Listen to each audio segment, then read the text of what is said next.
आपने पौराणिक जो कथाएं सुनी हैं उनमें भी सुना होगा कि जो बच्चा है वो माँ की आँखों से सुनता है, देखता है और कानों से सुनता है, मस्तिष्क से सोचता है, क्योंकि उससे वो जुड़ा हुआ है।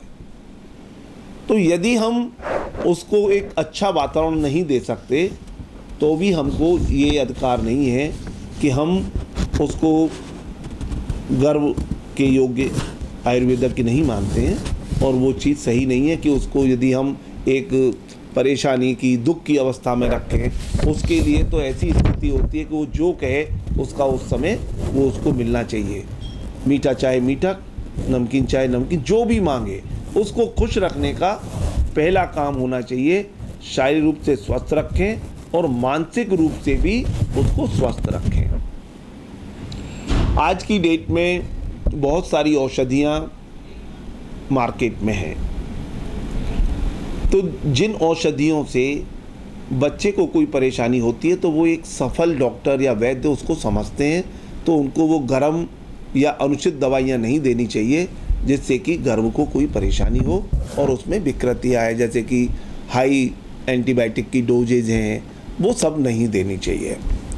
और एक सबसे बड़ी बात है, पूर्व जन्म के जो कर्म हैं उसमें आयुर्वेद में कहा है कि पूर्व जन्मान पापान व्याधि रूपेण बाधिता।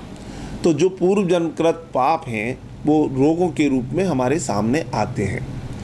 यदि इसका कोई विधान बन गया है तो फिर आप कुछ नहीं कर सकते और उसका कोई भी प्रोविज़न अभी तक नहीं है कि वो उसको कैसे संभालें। परंतु इसके बावजूद भी एस्ट्रोलॉजी में सूर्य को सभी ग्रहों का मालिक बताया गया है।